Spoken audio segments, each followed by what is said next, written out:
Sir, Kerala സംസ്ഥാനത്തിൻ്റെ 2017-18 budget ഞാൻ നിയമസഭയുടെ മുമ്പാകെ അവതരിപ്പിക്കുകയാണ്. നോട്ട് ബന്ദിയുടെ കാലത്തെ വാർഷിക ബഡ്ജറ്റ് അവതരിപ്പിക്കുക വലിയൊരു വെല്ലുവിളിയാണ്. നോട്ട് ബന്ദിയുടെ കാലത്തെ ബജറ്റ് വെല്ലുവിളിയാണെന്ന ആമുഖത്തോടെ തുടങ്ങിയ ധനമന്ത്രിയുടെ പ്രസംഗം 2.25 മണിക്കൂർ നീണ്ടു. കേന്ദ്ര സർക്കാരിൻ്റെ ഒട്ടകപക്ഷി നയം സംസ്ഥാന ബഡ്ജറ്റിന് വലിയ പ്രതിബന്ധങ്ങൾ തീർത്തിട്ടുണ്ട്. നോട്ട് നിരോധനം സംസ്ഥാന വരുമാനത്തിൽ, നികുതി വരുമാനത്തിൽ വർധനയുണ്ടാവാനുള്ള പ്രവണതയ്ക്ക് വിരാമം വിട്ടു. 60 കഴിഞ്ഞ എല്ലാ സാധാരണക്കാർക്കും പെൻഷൻ പ്രഖ്യാപിച്ചും ക്ഷേമ പെൻഷനുകൾ വർദ്ധിപ്പിച്ചും ഐസക് കയ്യടി വാങ്ങി. അംഗനവാടി ടീച്ചർമാരുടെയും ഹെൽപ്പർമാരുടെയും ആശാവർക്കർമാരുടെയും വേതനം 500 രൂപ കൂട്ടി. പ്രവാസി ക്ഷേമ പെൻഷനും 2000 വർദ്ധിപ്പിച്ചു.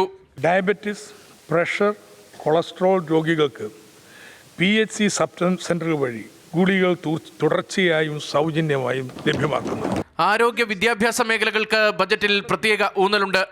കൃഷിക്കും പരമ്പരാഗത വ്യവസായങ്ങൾക്കും പ്രത്യേക പദ്ധതികൾ പ്രഖ്യാപിച്ചു. സാമ്പത്തിക പ്രതിസന്ധി മറികടക്കാൻ ബജറ്റിന് പുറത്തുനിന്നുള്ള നിക്ഷേപ സമാഹരണമാണ് ലക്ഷ്യം. കിഫ്ബി വഴി കൂടുതൽ നിർമ്മാണ പ്രവർത്തനങ്ങൾ നടപ്പാക്കും. പ്രവാസികളിൽ നിന്നും KSFE ചിട്ടി വഴി തീരദേശ മലയോര ഹൈവേ നിർമ്മാണത്തിന് പണം കണ്ടെത്തുമെന്നതാണ് മറ്റൊരു ശ്രദ്ധേയ പ്രഖ്യാപനം. 30 പൊതുമേഖലാ സ്ഥാപനങ്ങൾ നഷ്ടത്തിലാണെന്ന സാമ്പത്തിക അവലോകനത്തിലെ കണ്ടെത്തലിനു പിന്നാലെ KSRTCയെ ഉൾപ്പെടെ ശക്തിപ്പെടുത്താനും പണം നീക്കിവച്ചിട്ടുണ്ട്. ജൂലൈയിൽ GST നടപ്പാക്കുന്നതിനാൽ പുതിയ നികുതി നിർദ്ദേശങ്ങളൊന്നും ബജറ്റിലില്ല.